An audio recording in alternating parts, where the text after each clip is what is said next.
Welcome everybody to the Must See channel on YouTube. We are Beyond the Shoot. I am Mike Hiru. This is Back to School for SmackDown Live, where we grade each match, A's or B's if they're phenomenal, C's, D's, and F's just like Raw, because Raw, you suck. Once again, we are Beyond the Shoot, and I am Mike Hiru.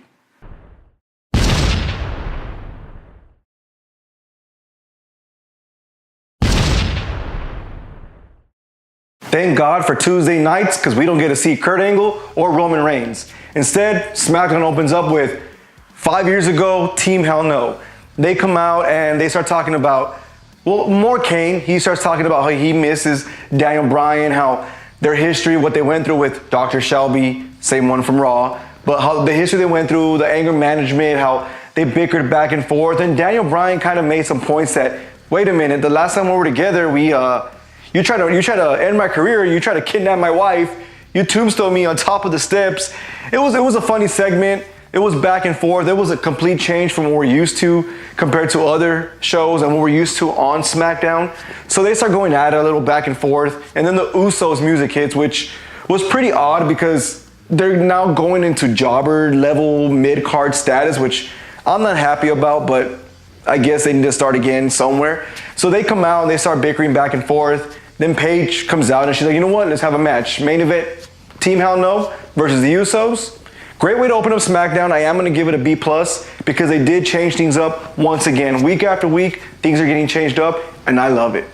Next up, we go backstage with Brother Nero. I'm not even going to say Jeff Hardy because this is just pure Brother Nero talking right now. He just mumble jumbo how he's going to be the US champion, how on this Independence Day, he's going to be the one with the prestige to hold it.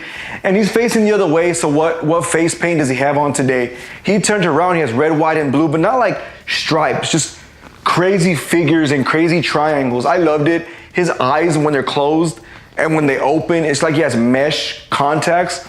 Perfect. I can't wait till they actually fully transition him into Brother Nero, where his music changes, his entrance, his moves. I'm excited for that. So that does lead to the next match. It leads to the United States Open Challenge. There's been rumors back and forth in a couple of weeks. It's supposed to be Shinsuke versus Jeff Hardy, but due to the incident of the dog bite, he's not allowed to come out. So I'm wondering, okay, who's going to challenge him? You know, we're discussing who is it going to be, and ends up being The Miz.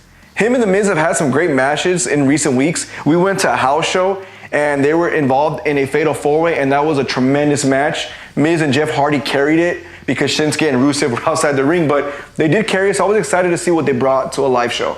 The match was very well wrestled, believe it or not. Miz has been getting phenomenal grades in the past couple of shows. In the past couple of months, he's been doing phenomenal, and he did it in this match again. He did his heel tactics. He did his little things that he always does, but Jeff Hardy, of course, has to come out the victor because it's going to be him and Shinsuke at Extreme Rules, apparently, so I'm excited for that. Overall, I do give this match a B. Very well wrestled. Jeff Hardy slowly but surely will come along and be the Jeff Hardy that we've been waiting for, so I'm excited for that. With the holiday, WWE always does something to involve their wrestlers in the holiday and the gimmick. And this time it was Independence Day Pancake Eating Contest. Pancakes meaning New Day. They had different color pancakes, and Brian Saxton made it funny by announcing each New Day member. They did their whole funny shtick gimmicks, and from what we thought was going to be a funny segment, a throwaway segment, ended up being an A segment. It ended up being phenomenal because Sanity comes out and attacks. Their music hits, we're waiting for them to come out of the entrance. They came from the back and just started brawling with the New Day and demolishing them. That's what we've been expecting from Sanity from day freaking one. Sanity needs to do this on a constant basis because they're Sanity. Get it? So it needs to happen. And then feuding with the New Day 3-on-3, elimination tag matches, no disqualification matches. The possibilities are endless, and I'm excited to see that. Finally, we get to see more serious notes of the New Day, which when they turn it on, they turn it on. Once again, I'm going to give this an A. Phenomenal way to do it. So we do give this an A. We do give that, I do give that segment an A because it was phenomenal. We're going to go to something where I actually give a C, which is funny because the lowest grade on SmackDown was the highest grade for Raw. Raw sucks. It's going to be Asuka versus James Ellsworth. I'm going to give it a C. It wasn't a match. The bell rang. James Ellsworth started running around. Asuka pushed him a couple times. He went to the audience, went to the back. The ref counted out 10. End of the match. it was all over the place. It had that comedic segment, but the fact that Asuka is getting TV time and James Ellsworth is back and does show why Carmella is a champion and he does help her, I am going to give it a C. I can't wait for next week because now there's going to be a lumberjill. You want to call it a lumberjill match where Ellsworth versus Asuka, all the women surrounding the ring. Now he can't run. So it's going to be a decent match, and like I said, I do give that a C. I mean, that doesn't hurt SmackDown at all. You know you have a great show on your hands when you have your best wrestler who is champion in the middle of the show. It's AJ Styles versus Aiden English. He's actually coming out in the middle of the show. He didn't open it up. He's not main eventing.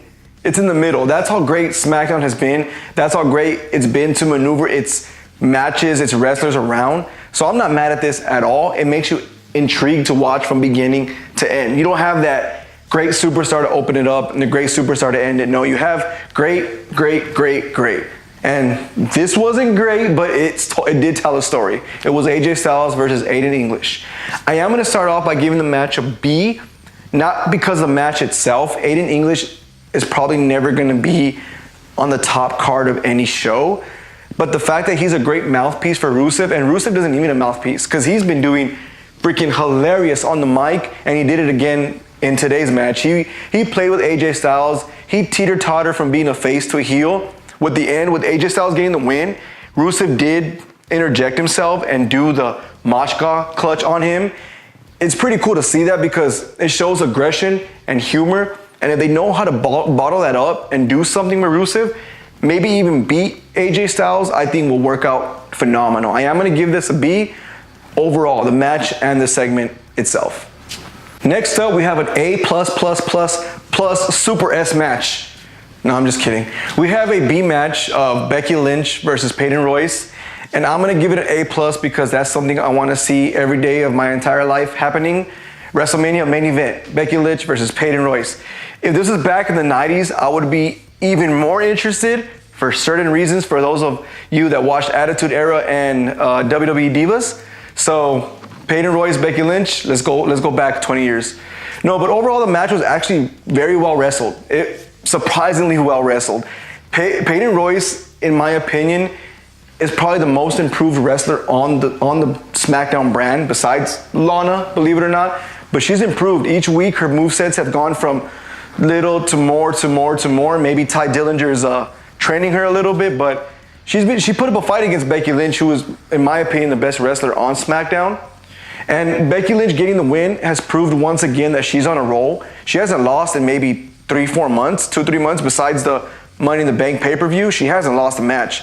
She's going to come back striking hard and fighting hard, and I feel like she's going to main event SummerSlam for the Women's Champion, in my opinion. But overall, like I said, I do give this match a B. So we come back from commercial, and we have Shinsuke Nakamura. Finally, he's been gone for 2 weeks with the injury, but he was backstage. He cut a segment, a promo against Jeff Hardy, which I said earlier. They are going to face each other at Extreme Rules. He calls him a clown because of the face paint. He calls him delusional. He's doing his typical Shinsuke heel tactics, and you can tell that he's holding on to something, obviously the crutch. Who knows if he's going to be ready by Extreme Rules? There's something, I feel like they know that he's going to be ready, so they wouldn't have set this match up, but at Extreme Rules is going to be Shinsuke Nakamura versus Jeff Hardy for the US Championship. So we go back to the ring and we have the main event of the night. We have Team Hell No versus the Usos. And earlier in the night when Paige did announce this, she did say that the winner of this match, if the Usos won, they would be involved in the tag team championship at Extreme Rules and make it a triple threat tag team championship match. So it was at stake. They had something to wrestle for.